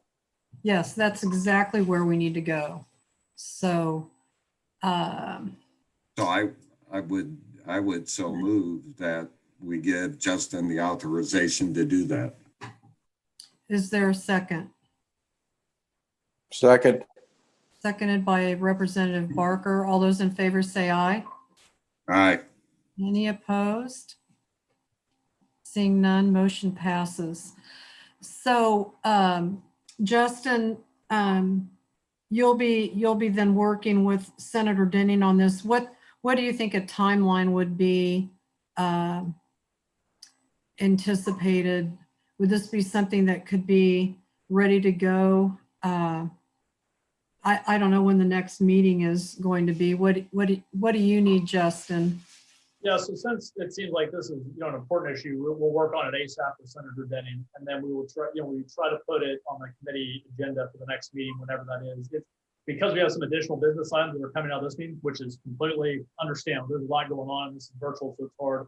I may be in order to have another brief meeting between now and the start of session anyway, Madam Chair, so I can maybe work with you, and this could be one of those agenda items, in addition to the IT security audits and in addition to the IT security plan, which I would like to get resolved sooner than later. So that could fit nicely into that. We can get a jump on that with Senator Denning. I think we've got a pretty good stroke. We just need a little bit more time. Not time. He's already given us good information. I need to put pause before I give you all any definitive commitment on all folks.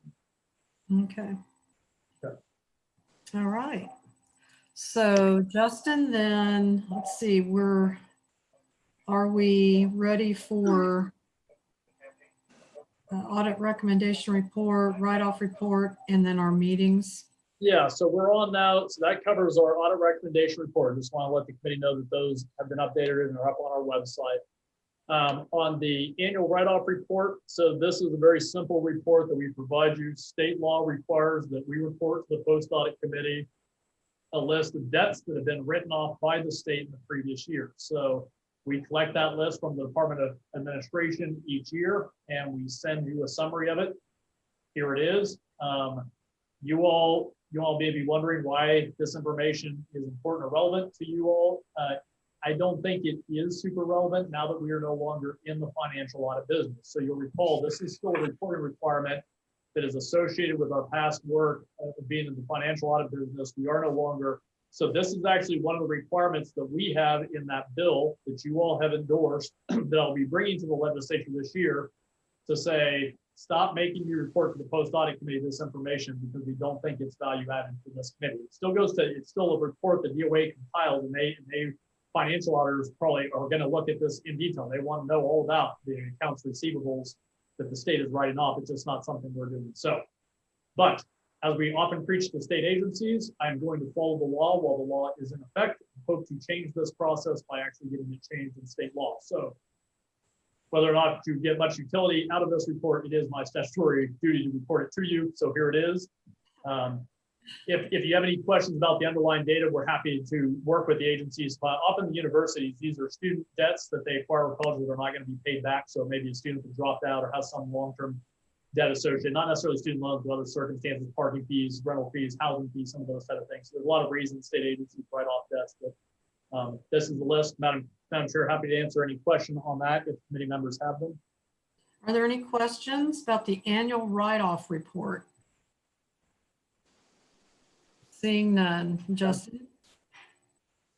This is also a tab that speaks a little bit to Representative Gartner's earlier question. So this is something the committee added a little while back, where it used to be we'd send all the chairs of various committees an email blast when we had a meeting like today and say, hey, we released a lot of audits and you may be interested in some of them.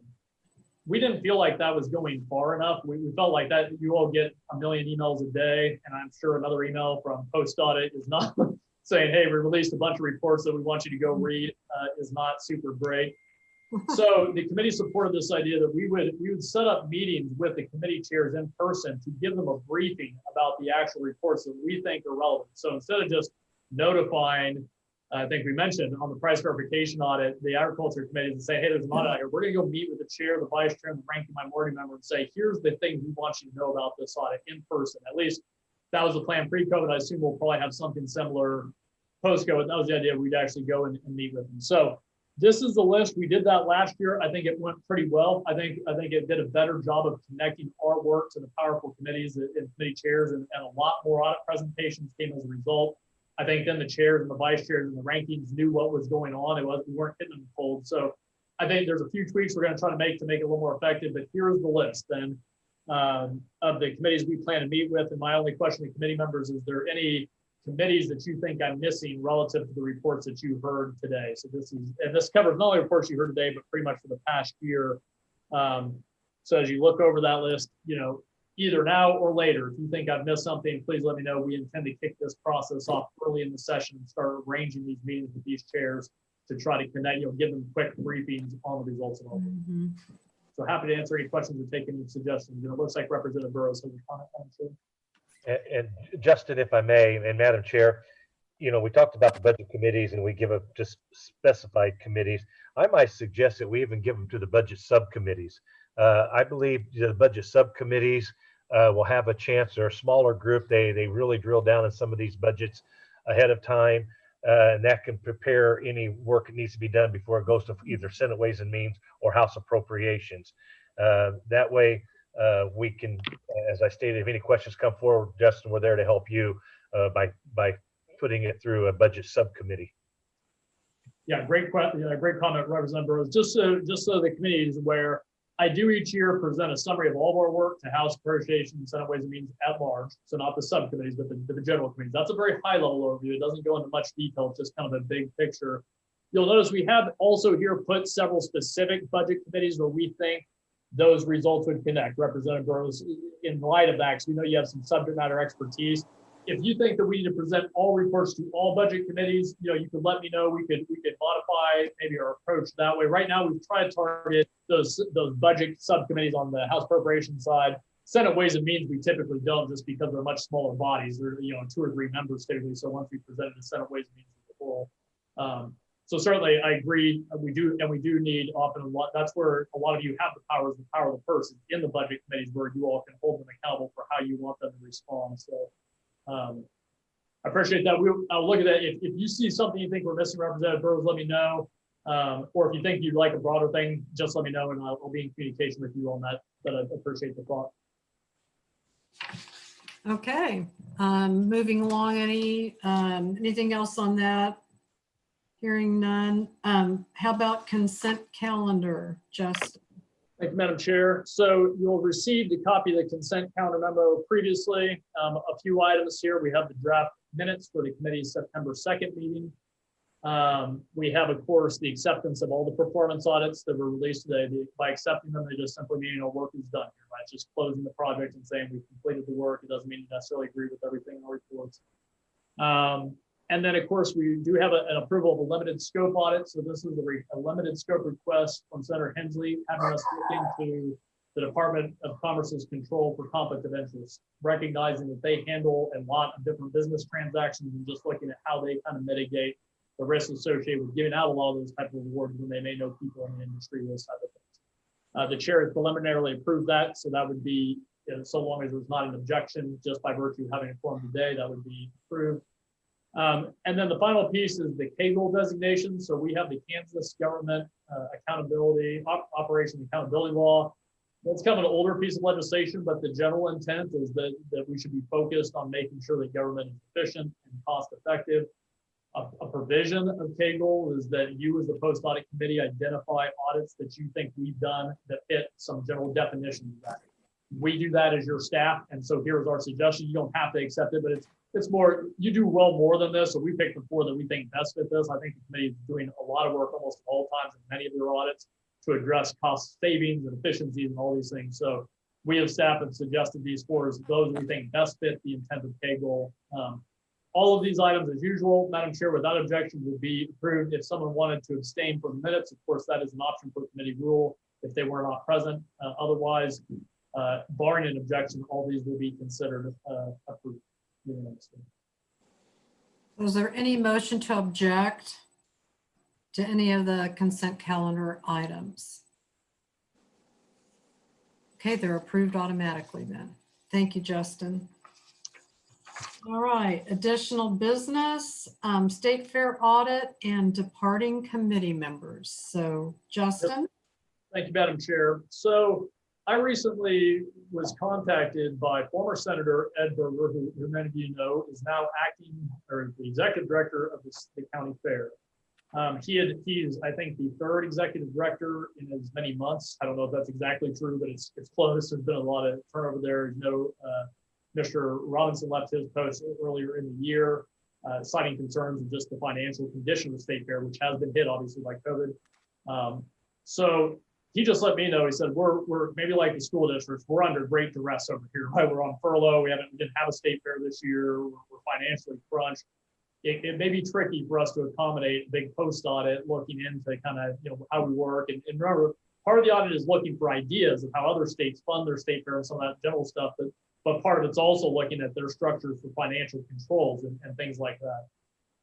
So they're already on the schedule. And as some of you may know, I don't typically make adjustments to the audit schedule once it's set. I usually tell auditees, I'm sorry, once you're on the schedule, you're on it.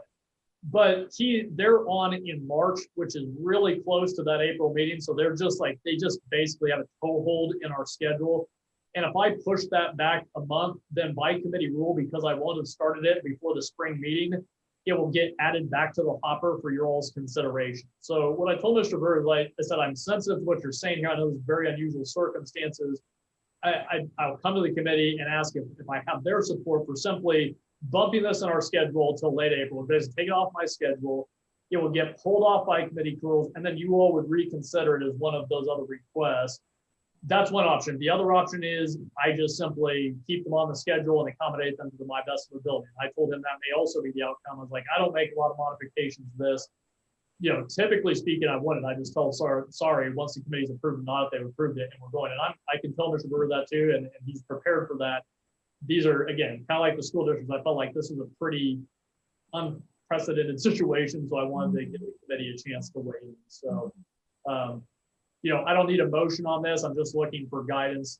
If I take it off, that doesn't mean we couldn't get it approved and I couldn't do the audit again later. It just would mean I'm not going to get started in March. So it's really the difference between starting in March or potentially postponing. Of course, the committee doesn't, approve it, then it won't happen. But so, Madam Chair, I'd happy to answer any questions about that issue. Yeah. Looks like Representative Gardner has a question, Madam Chair. Representative Gardner. I'm sorry, Madam Chair. It just your one recommendation, Justin, was to just move it on the schedule. Is that correct?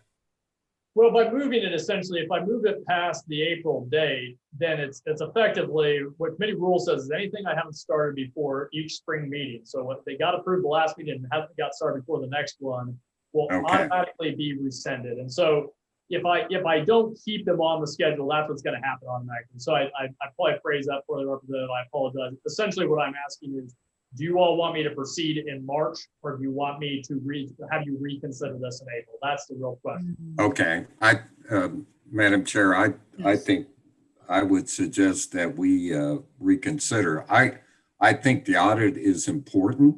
Mm-hmm. That we need to complete that audit at some point in time, but I understand what they're going through, and that would be something I'd suggest. Yes, I would agree with that, and thank you for the comment. So, are there any other comments? So Justin, Madam Chair, it looks like Representative Barker may have, oh, Representative Barker. it looks like you're muted, Representative Barker.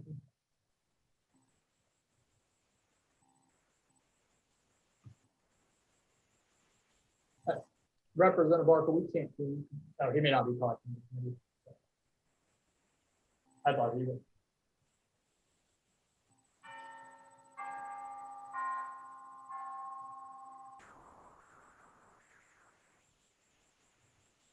Did he fade away? Well, he appears to be talking. I assume he's trying to talk to me, but it looks like he's still on mute. Representative Barber, I think you'd have to, I can maybe ask him, maybe that'll help him. All right, now I have it now. Yes, sir. Okay. No, my comment is just, we voted on it last April, approved the audit. And I have great appreciation for their problems, but it may not pass in April if it comes back on the list. Mm-hmm. We'll have a different makeup of the committee. The Madam Chair will not be with us come January, and we'll all miss you because of that. Oh, thank you. You've been a great chair lady.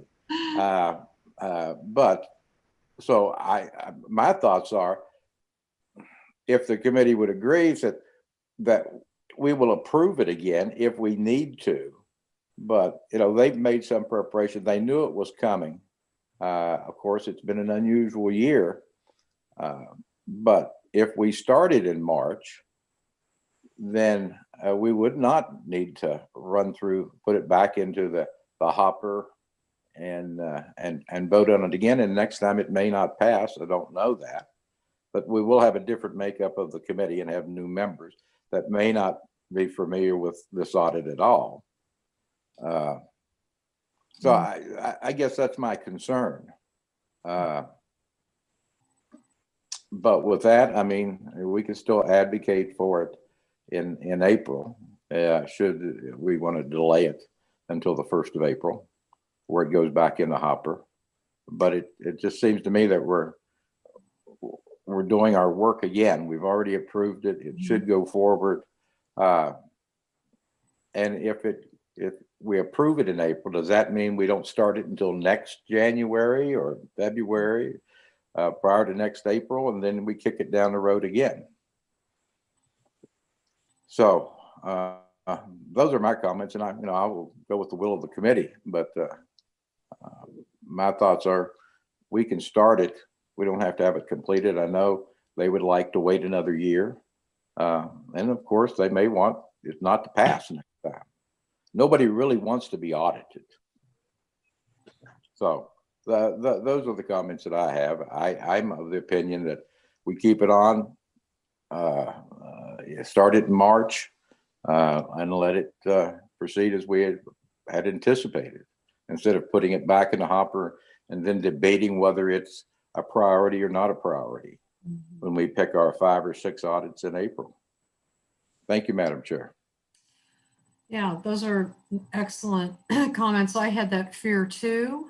I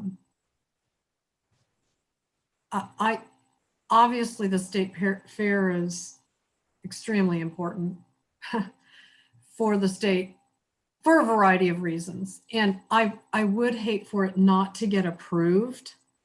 But so I guess my question would be, if we leave it on and you start in March,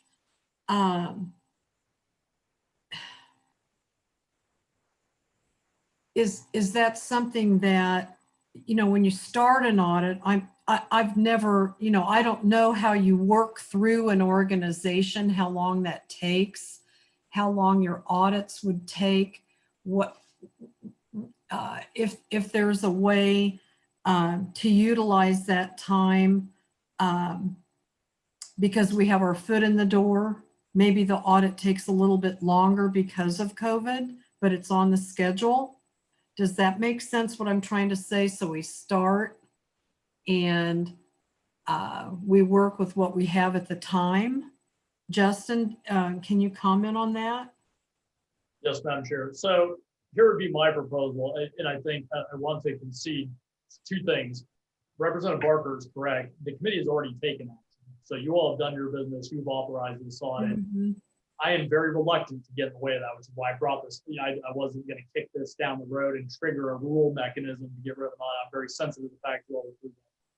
So, and in general, I agree. I don't like auditees, regardless of how good the reason, avoid an audit, because I found over my years, it's never convenient. It's never a good time. That no one wants to be audited. We take a lot of time and effort and energy from the people we audit, and it's usually never a very pleasant situation. So, but I am sensitive to schedule. What I would suggest then to the committee, given the input, is to try to concede maybe as much, both sides of that issue is, we'll push it maybe back a little bit towards April, get a slow start with them, tell them we'll work with you. We'll try, we understand you're under duress, you don't have a lot of staffing and stuff, but we'll do our very best to accommodate you to the extent that's reasonable, but we're gonna proceed with the audit, it's been approved. If in that process we were to discover that it is unrealistic, that for whatever reason they've suffered more than anyone else, I just come to the committee like I would any other auditee and say, I have some incredibly unusual circumstances that you all could reconsider. But I think it's probably wisest here in the committee direction for me to do that in the context that the audit is a go, unless you all hear from me otherwise, that there is something highly unusual. You know, you guys have approved it. I will work with them. I did let Mr. Berger know. I said, we will be reasonable. We're not going to come in here and just try to dump a bunch of stuff on you when you're going through that. But, you know, that may be possible. So, Madam Chair, looking at that, I'd like to the committee, that'd probably be my plan, is we'll keep it on the schedule. That's typically our more orthodox position. Once you're on the schedule, you're on it. And especially I have the resources, but I will do my best to accommodate him and his staff, and will bring back to you anything if I find that it is unusually compelling in terms of their resources. So Justin, do we need a motion for that? No. No, Okay. that's a, All no, right. Okay. I think I've got what I need. I just want to hear the committee's thoughts. Okay. Any other comments? Sounds like you have your marching orders. All right. So my final piece of additional business before we move into my executive session, so you all can give it to me in terms of my evaluation this year. Just want to recognize, of course, two outgoing members. Unfortunately, it sounds like maybe we have Senator Hinsley on the line, but he's not able to speak. I'm sure that's some type of technical glitch on my part. So I apologize to Senator Hinsley if he's listening now and unable to speak. Sounds like he could maybe have heard the meeting but can't comment, which is some weird technological thing I'm sure falls on me. But of course, I have to recognize Senator Hinsley, not only the long-serving legislature in Kansas, I believe 44 years is the number I heard, but in post-audit committee, I thought the soonest he'd served on an LPA was 1992, but I've actually now found some audit reports with his name on them from 1989. So 31 years of at least off and on membership at post-audit committee. So very much appreciate his service on our committee in those many years. He's been around for as long as I've been around, plus 2 or 3 or 4 or 5 other post-auditors. So definitely kind of an institution on our committee. Just wanted to thank him and recognize him. Hopefully he can hear that if I get a chance to do that in person. I apologize to him if my technological faults have kept him from participating today. And then, of course, Madam Chair, with you leaving 7 years ago, you joined us in 2013 and been only my second chair. So Senator Olson was my first chair, and then I believe Representative Barker in the middle. So my second senator, I believe, is the way to tally that. But appreciate your efforts. Sorry to see you go. Thank you for your service. Very much appreciated. So. My pleasure. It was, all I have to say is, you know, I wish every legislator could have a chance at being on the committee, because it gives you just so much additional insight as to what's going on in our state. And it's to me, it's exciting. I think it's something that obviously is healthy to have that kind of an auditor's mindset, because it's taught me it's really taught me as a committee chair to have more insight. It's taught me how to think differently. So anyway, Justin, you've been awesome, and I wish you the best and the amazing team that you've put together. Thank you, Madam Chair. So the final thing we will need then is to have someone read the motion for, which would be actually, typically speaking, would be Representative Williams, for my evaluation, which I'll pull up here. This would not obviously be in room 546 South because we're meeting virtually now, so I apologize for not getting that corrected. But Madam Chair, if we could have either Vice Chair or the ranking minority member read, if she's not available, the motion to go into executive session for my evaluation, that'd be appropriate at this time. Okay. Let's see, Representative Williams, do you have that in front of you? Say that again. Do you have the motion? I've got it up on the screen too, Madam Chair. Yes, I do. I move to recess this open meeting for a second, for a closed meeting pursuant to KSA 75-4319A to discuss matters relating to the annual evaluation of the post auditor under the justification listed in KSA 75-4319B1 because such evaluation constitutes a need to discuss a personnel matter of non-elected personnel to resume the open meeting to room 546S at what time? 3:35. 3:35, and to record this motion if adopted in the minutes as a part of the committee's permanent records. Okay, there's a motion. Is there a second? I second. Seconded by Senator Sykes. Any opposed? All those in favor? Any opposed? Motion passes. All right. So we are going to say goodbye to Justin and So, let Madam me, Chair, actually, to simplify this process, what we thought we'd do is just have Tom give me the result, your summary results all at once. So, okay. Don't spare my feelings. This will be your chance. I'm going to give other people a chance to get off the line real quickly. Attendees here that are not part of the executive session, I'll be removing momentarily here. Some of these folks. They may not be present, so I'm going to remove those. And Tom, if you would just run the committee through that, please, sir, I'll defer to you. I'm ready to go whenever There you go. everyone's ready. Great. Yes, sir. And there's one other line, but I assume the 296-7763 number may be Senator Hensley. So I'll take my chances. If it's some other member of the public, then they'll get insider. I'll need to remove the revisers.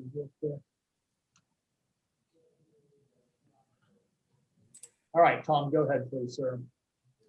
Madam Chair, as you know, the Legislative Post Audit Committee Rule 5-1 requires an annual audit or an annual evaluation of the post auditor. And as the Executive Committee of the Legislative Post Audit gave permission for